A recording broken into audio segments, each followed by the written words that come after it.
तो आदाब, नमस्कार, गुड इवनिंग, सत श्री अकाल। एक बार फिर आप तमाम लोगों का स्वागत है क्राइम तक की कहानी के इस एपिसोड में। उम्मीद है पूरी फैमिली अच्छी होगी, अपना ख्याल रख रही होगी।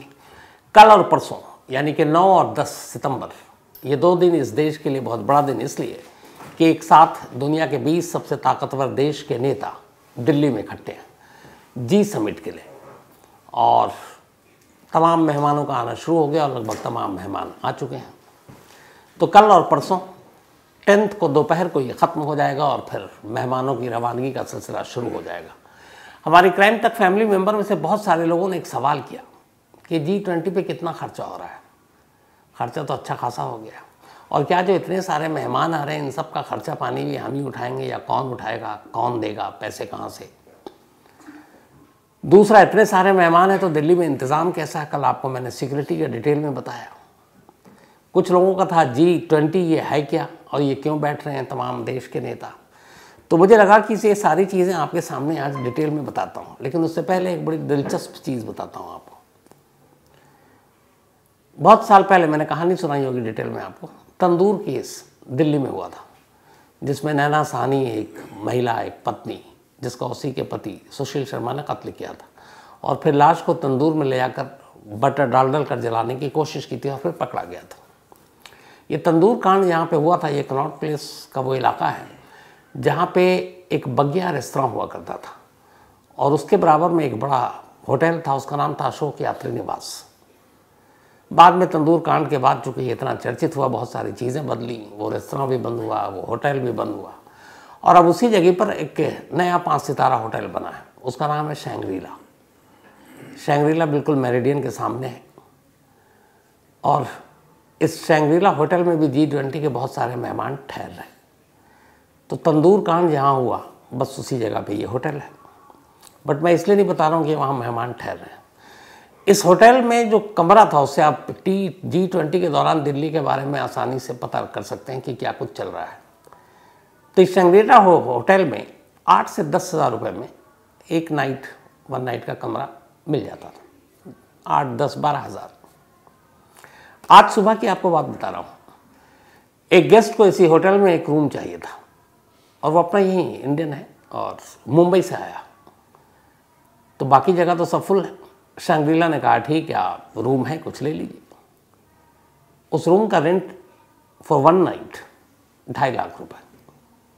सोचिए, जिस होटल का किराया एक रात का 8-10 हज़ार रुपये था, आज की तारीख में उस होटल में एक रात रुकने का किराया 2.5 लाख रुपये मांगा गया। उसकी वजह ये है कि 23 जो बड़े आलीशान होटल हैं वो तो सब राष्ट्र अध्यक्ष के लिए बुक हैं।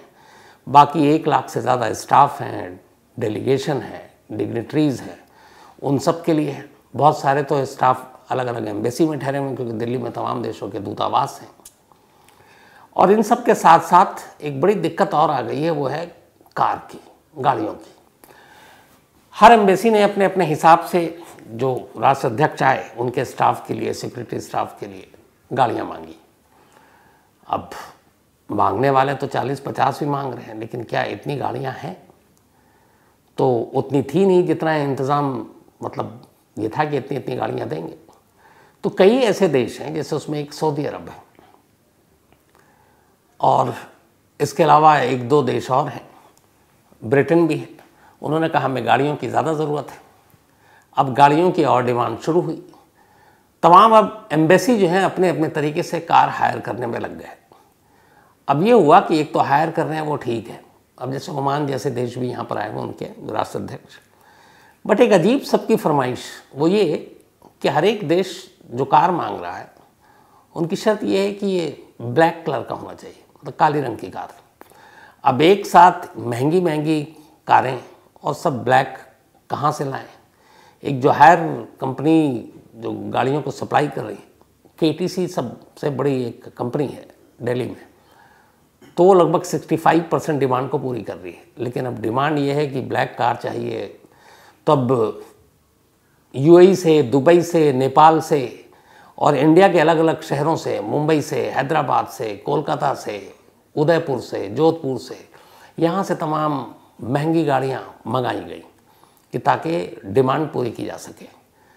अब एक गाड़ी मतलब जिसकी 10-12 हज़ार रुपये, 15 हज़ार, 20 हज़ार रुपये थी, अभी 2-2 लाख रुपए पर डे के हिसाब से उसका रेंट है। कमरों का रेंट बताया, अब ये गाड़ी का रेंट है। अब गाड़ियाँ भी आ गई क्योंकि कल से शुरू है, मेहमान सब आ चुके हैं। अब उसके बाद एक और दिक्कत शुरू हो गई। अब दिक्कत ये थी कि गाड़ियाँ तो सब ले आए इधर उधर से, ड्राइवर, क्योंकि ड्राइवर को लेके बड़े सारे डूज एंड डोंट्स हैं, सारे रूल्स रेगुलेशन हैं। जितने भी देश हैं अब गाड़ी में सारे वीवीआईपी लोग बैठेंगे, तो उनका ये कि एक तो ड्राइवर यंग होना चाहिए, दूसरा फिट होना चाहिए, पेट वेट बाहर ना निकला हो, तीसरा बिल्कुल हमेशा हर वक्त क्लीन शेव रहेगा, चौथा वो हमेशा वाइट शर्ट में होगा और टक इन करके पहनेगा, पांचवा जब वो ड्राइविंग करेगा तो ना मिरर से कार के अंदर और ना पलट कर वो नहीं देखेगा। अगर उसे पीछे क्या हो रहा देखना है तो सिर्फ जो रेयर मिरर है उससे देख सकता है। वो गेस्ट जो बैठे हुए ना उससे नज़रें मिला सकता है, ना पलट कर देख सकता है। और मोबाइल स्विच ऑफ होगा। कोई भी ड्राइवर जब ड्राइव करेगा कोई गाड़ी में बात नहीं करेगा। हालांकि मोबाइल चलती ड्राइविंग में वैसे ही अपने बैन है, लेकिन बहुत सारे कर लेते हैं।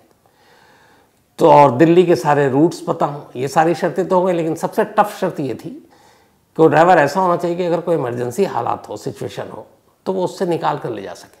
अब ये कमांडो और बाकी जिनको ट्रेनिंग दी जाती है वो तो ये कर सकते हैं, एक बेचारा ड्राइवर कहाँ से ये सब कुछ करेगा?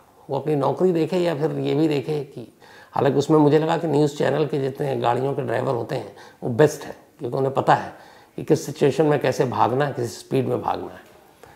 लेकिन अब ऐसे ड्राइवरों को ढूंढना वो भी मुश्किल काम। ढूंढ तो लिया तो पता चला दिल्ली के रूट ही पता नहीं है। तो ये सारी छोटी मोटी, अमूमन जब कोई बड़ा फंक्शन होता है जैसे शादी ब्याह होता है तो उसमें ऐसी बहुत छोटी मोटी चीज़ें दिक्कत पैदा करती हैं। तो G20 का ये कि साइड झलकियाँ हैं जो मैंने आपको बताई, तो ये सारी परेशानियाँ हैं, लेकिन सब कुछ ठीक ठाक हो जाए। तो ये तो हो गई तैयारियों को लेकर बाकी सारी चीज़ें। G20 पे टोटल खर्चा कितना आया और ये खर्चा कौन देगा, कौन पैसे देगा? ये जो बड़े बड़े जिसमें बाइडेन ठहरेंगे, उस ITC मौर्य शेरेटन के उनके प्रेसिडेंशियल स्वीट के एक रात का किराया 14 लाख रुपए, 14 लैक्स। तो वो खर्चा कौन देगा? कितना खर्चा आया G20 में वो बताऊं उससे पहले ये भी ज़रूरी है कि ये G20 है क्या। बहुत सारे लोगों से मैंने दफ्तर में भी पूछा, पिछले 1 महीने से G20 सब बातें कर रहे हैं, बट मुझे बड़ी हैरानी हुई कि हमारे दफ्तर में भी 50% से ज़्यादा लोगों को यही पता नहीं कि G20 का फुल फॉर्म क्या है। तो G20 यानी कि ग्रुप ऑफ 20s, 20 लोगों का एक समूह। और G20 हुआ क्या है, क्या क्यों पैदा हुआ, क्या काम करता है, क्यों यहाँ पे 2 दिन सारे लोग आ रहे हैं। 1999 में एशिया में आर्थिक मंदी आई थी, बड़ा क्राइसिस था। तो उस आर्थिक मंदी को देखते हुए एक पहली सोच आई कि ऐसी चीज़ें जब सिचुएशन आए, बहुत सारे लोग बेरोज़गार हो रहे हैं, तो ऐसे आगे फ्यूचर में भी कुछ हो सकता है, तो उसकी तैयारी कैसे की जाए। तो आया ख्याल कि दुनिया के जो अमीर देश हैं जिनका मार्केट बहुत बड़ा है, ऐसे देशों का एक ग्रुप होना चाहिए। तो शुरुआत में बना G8, 8 लोग थे और ये 8 लोग ही ये सारी चीज़ें देखा करते थे। 2008 में अब दोबारा पूरे वर्ल्ड में आर्थिक मंदी आ गई, वैश्विक स्तर पर। 1999 में तो एशिया में था, 2008 में पूरे वर्ल्ड में आर्थिक मंदी आ गई।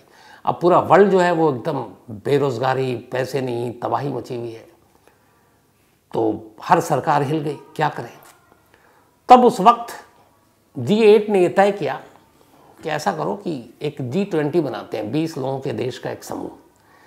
और ये 20 देश वो जो इस दुनिया की 75% जो पूरी इकोनॉमी है वो इनके यहाँ, मतलब कि जो GDP होता है उसका 85% यही वो 20 देश हैं जिनकी तरफ से आता है। मतलब ये समझ लीजिए कि अगर किसी के पास, पूरी दुनिया के पास 100 रुपये हैं, पूरी दुनिया के हर देश के पास, तो 75 रुपये सिर्फ इन 20 देशों ने आपस में बांट रखे हैं। बाकी 25 रुपये 250 या 200 के करीब देशों के पास है। तो सबसे ताकतवर आर्थिक रूप से, इकोनॉमिक रूप से जो देश मजबूत हैं वो शामिल हुए G20 में।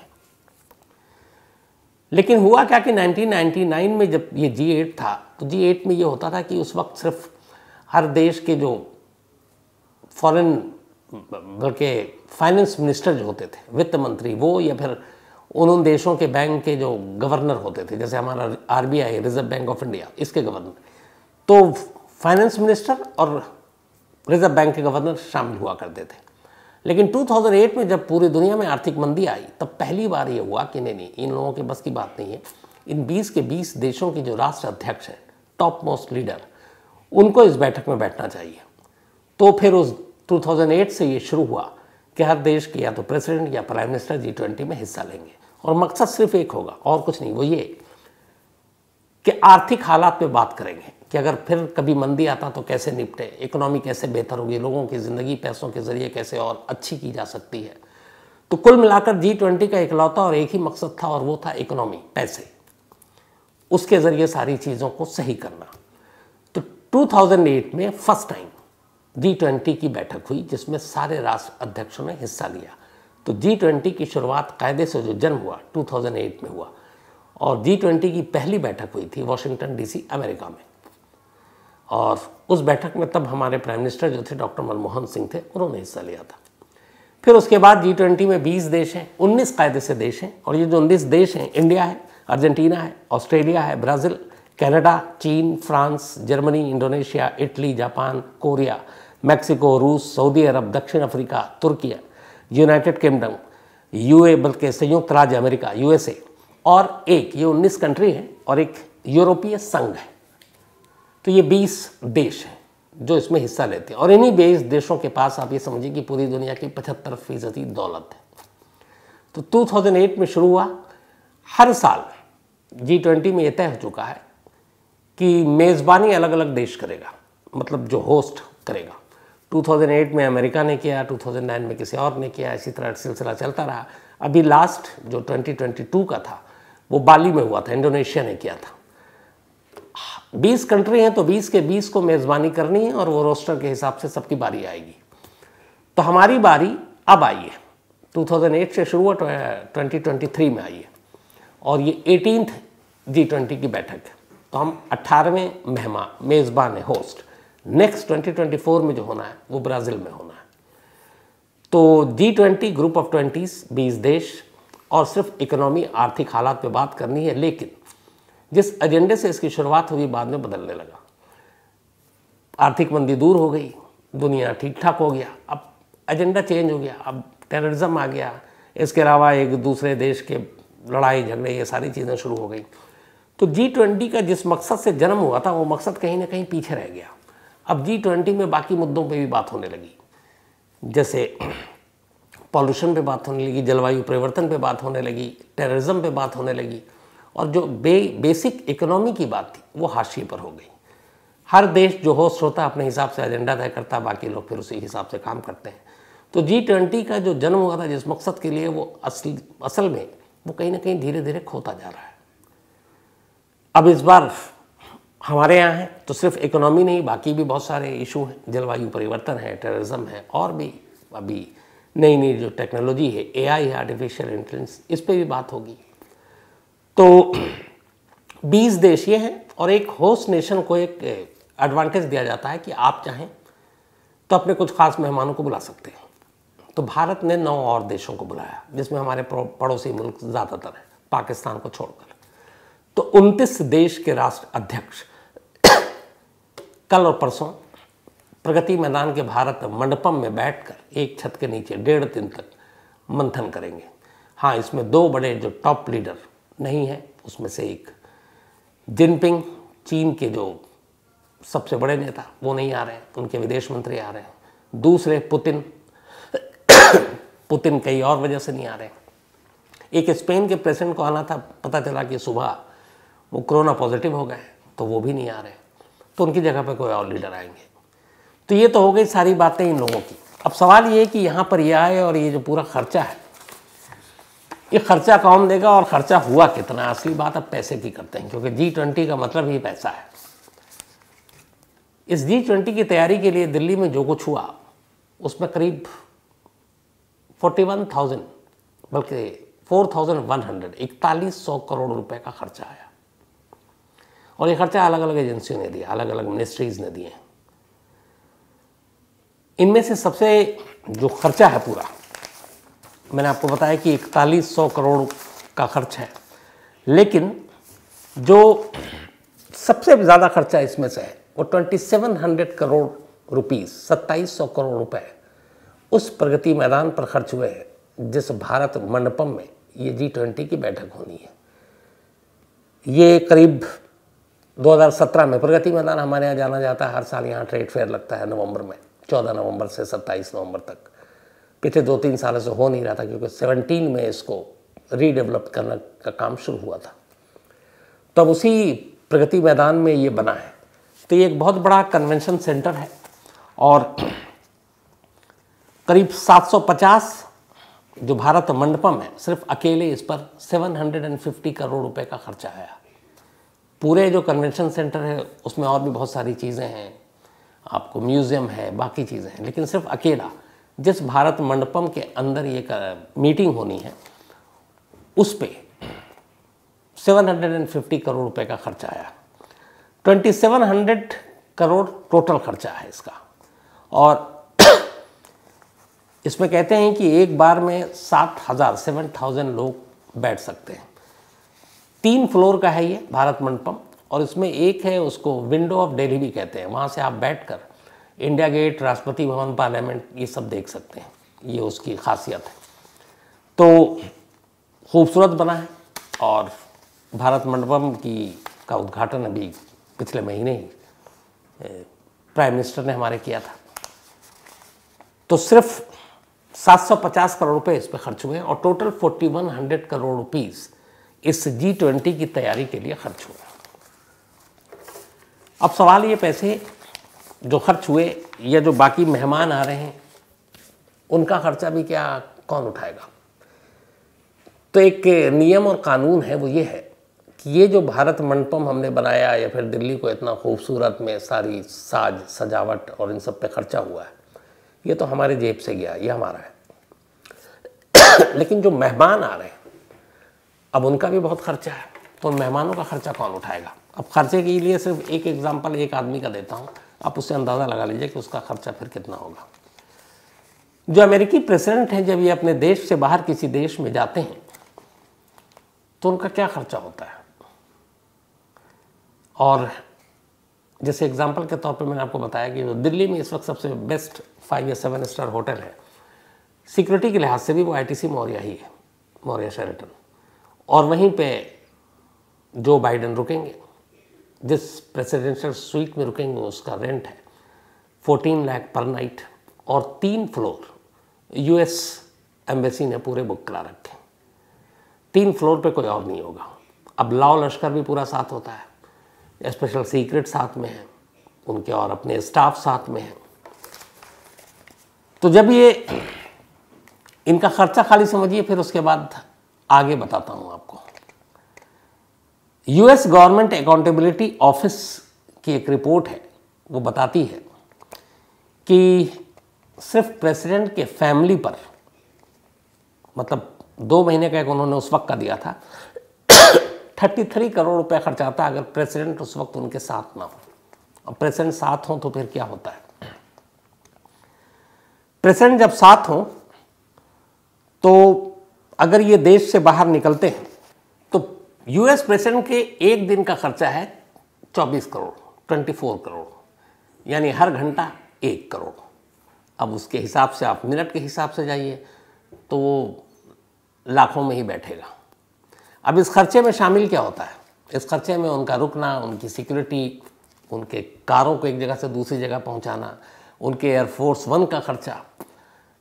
तो ये सारी चीज़ें मिलाकर एयरफोर्स 1 का ही सिर्फ एक रिपोर्ट आई थी कि इसके उड़ान, जो एयरफोर्स 1 जब उड़ान भरती, 2017 की एक लास्ट रिपोर्ट है, तो इसके 1 घंटे का जो खर्चा आता है एयरफोर्स 1 के प्लेन का, वो करीब 1 करोड़ 70 लाख रुपए होता है 1 घंटे का। US एयरफोर्स प्लेन अगर टेक ऑफ करे और 1 घंटे में लैंड कर जाए तो समझ लीजिए 1 करोड़ 70 लाख रुपए खर्च कर डालें, क्योंकि उसमें सारी चीज़ें ही ऐसी हैं।